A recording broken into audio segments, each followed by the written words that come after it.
नमस्कार दोस्तों, आइए जानते हैं उत्तर प्रदेश की 50 बड़ी खबरें सिर्फ 5 मिनट में। मुख्यमंत्री योगी ने 7 अत्याधुनिक सेंटर ऑफ एक्सीलेंस के लिए 27 करोड़ रुपए मंजूर किए। इसमें blockchain, AI, drone, health care और 5G तकनीक हैं। इन सभी का उद्देश्य युवाओं को रोजगार देना और स्टार्टअप को वैश्विक स्तर पर ले जाना है।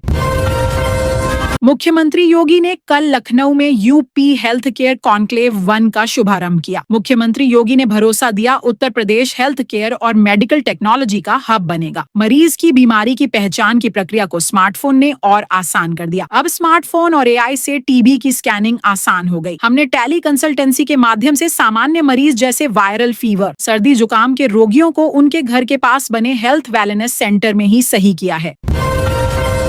दिल्ली से बागडोगरा जा रही इंडिगो की फ्लाइट में बम की सूचना मिलने पर विमान की लखनऊ के अमौसी एयरपोर्ट पर इमरजेंसी लैंडिंग कराई गई। 7 घंटे की सघन जांच के बाद विमान को रवाना किया गया। बम की सूचना से यात्रियों में खलबली मची।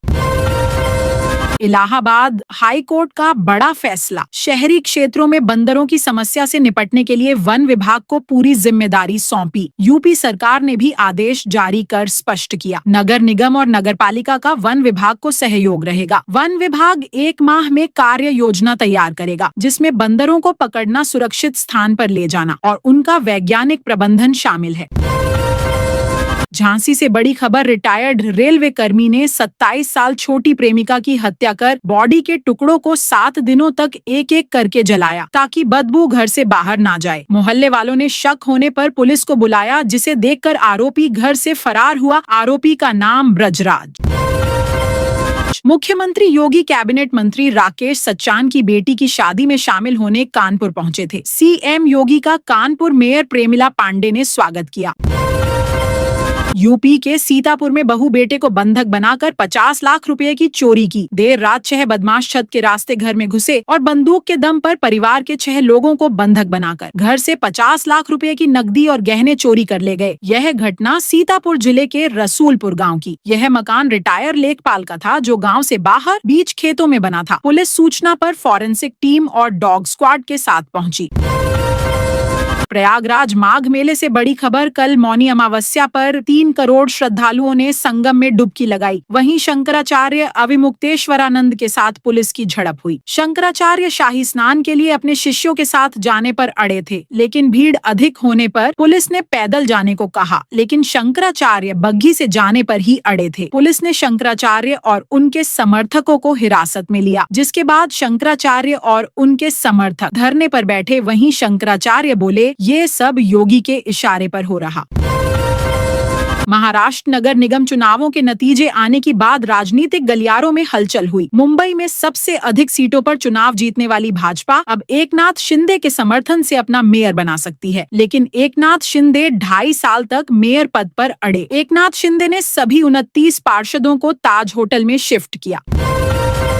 उत्तर प्रदेश के नोएडा में बड़ा दर्दनाक हादसा हुआ। गुरुग्राम से नोएडा के यूरिका पार्क जा रहे युवक युवराज मेहता की कार कोहरे के कारण नाले की दीवार तोड़ते हुए 30 फीट गहरे दलदल में गिर गई थी। युवराज की कार गड्ढे में गिरते ही दलदल में समाने लगी। युवराज किसी तरह कार से निकलकर उसके ऊपर चढ़ गया। पिता को फोन करके पूरी घटना बताई। पिता डायल 112 पर सूचना देकर मौके पर पहुंचे। प्रभारी निरीक्षक सर्वेश सिंह भी फोर्स के साथ वहां आए, लेकिन युवराज मोबाइल की टॉर्च जलाकर चिल्लाता रहा, लेकिन विजिबिलिटी 0 होने के कारण उस तक नहीं पहुंच सके और गाड़ी दलदल में धंसने से उसकी दर्दनाक मौत हो गई। जम्मू कश्मीर के किश्तवाड़ में सेना और आतंकियों के बीच मुठभेड़ में सेना के 7 जवान घायल, 3 जवानों को सीरियस होने पर एयरलिफ्ट किया गया। ऑपरेशन त्रासी जारी है। इलाके में 2 से 3 आतंकियों के छिपे होने की संभावना। ये तीनों आतंकवादी जैश-ए-मोहम्मद से जुड़े बताए जा रहे हैं। अधिकारियों के मुताबिक आतंकियों की तलाश अभी भी जारी है। इलाके पर ड्रोन से नजर रखी जा रही। मुख्यमंत्रियों आदित्यनाथ ने कल मौनी अमावस्या के दिन प्रधानमंत्री आवास योजना शहरी 2 के अंतर्गत 2 लाख शहरी लाभार्थियों के खाते में 2000 करोड़ से अधिक की पहली किस्त डीबीटी के माध्यम से जारी की। उन्होंने इस मौके पर कई लाभार्थियों से वर्चुअल संवाद भी किया। वहीं केंद्रीय मंत्री मनोहर लाल खट्टर ने बताया, योजना का लक्ष्य हर बेघर को पक्का घर देना है, जिसमें 93% महिलाएं लाभार्थी हैं। उत्तर प्रदेश अग्निवीर युवाओं के लिए बड़ी खबर, परीक्षा पास। अभ्यर्थियों का 6 फरवरी से फिजिकल आयोजित होगा और यह 20 फरवरी तक चलेगा। शारीरिक परीक्षा लखनऊ कैंट के MMC स्टेडियम में आयोजित की जाएगी। बागेश्वर धाम के पीठाधीश्वर धीरेन्द्र कृष्ण शास्त्री की बांदा जिले में कथा चल रही। धीरेन्द्र शास्त्री बोले, आजकल सोशल मीडिया युवाओं की जिंदगी बर्बाद कर रहा, इससे तो भगवान ही लोगों को बचाए। हंसती खेलती जिंदगी सोशल मीडिया से बर्बाद हो जाती है। बच्चे इससे जितना दूर रहें उतना ही अच्छा।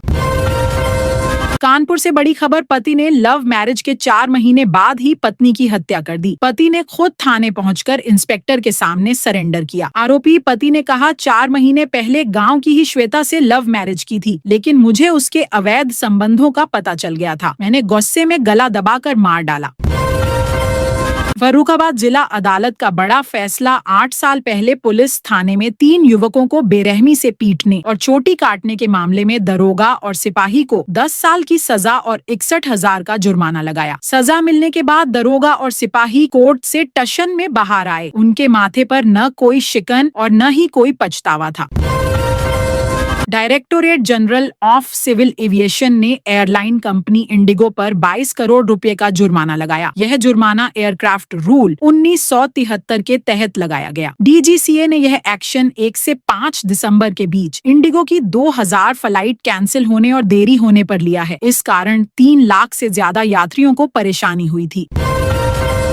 केरल से बड़ी खबर, लगभग 2.5 दशकों से बंद महामाघ उत्सव परंपरा दोबारा शुरू हुई। केरल के मलप्पुरम जिले का मात्र से 30,000 आबादी वाला छोटा सा कस्बा तिरुनावाया प्राचीन मंदिर भगवान विष्णु और हर 12 साल में होने वाले मामाकम उत्सव के लिए विख्यात है। लेकिन इस बार 18 जनवरी से दक्षिण भारत का पहला कुंभ दक्षिण की गंगा कहीं जाने वाली नीला नदी के तट पर 3 फरवरी तक चलेगा।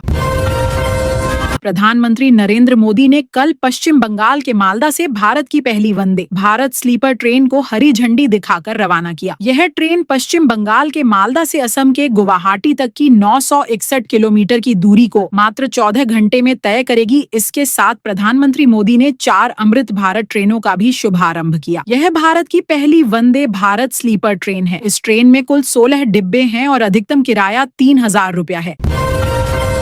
जम्मू के सांबा जिले में कल शाम LOC से सटे रामगढ़ सेक्टर में पाकिस्तानी ड्रोन मंडराता देखा गया। इसके बाद सेना ने जवाबी कार्रवाई करते हुए अपने एंटी ड्रोन सिस्टम को एक्टिवेट कर दिया, जिसके तुरंत बाद पाकिस्तानी ड्रोन वापस लौट गया। पिछले 7 दिनों में 4 बार पाकिस्तानी ड्रोन सरहद पर देखा गया है।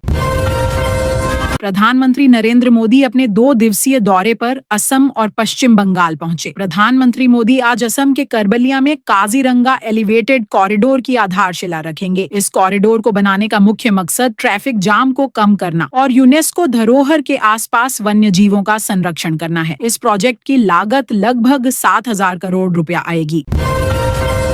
गायक AR रहमान ने एक इंटरव्यू में आरोप लगाते हुए कहा, पिछले 8 सालों में उन्हें बॉलीवुड की किसी भी फिल्म में काम नहीं मिला। उन्होंने कहा, इसकी एक सबसे बड़ी वजह सांप्रदायिक और अलग धर्म से होना बताया। हालांकि कंगना रनौत ने इस पर सफाई देते हुए कहा कि वो किसी भी प्रोपेगेंडा वाली फिल्म में हिस्सा नहीं बनना चाहते थे, इसलिए वे ऐसा बोल रहे।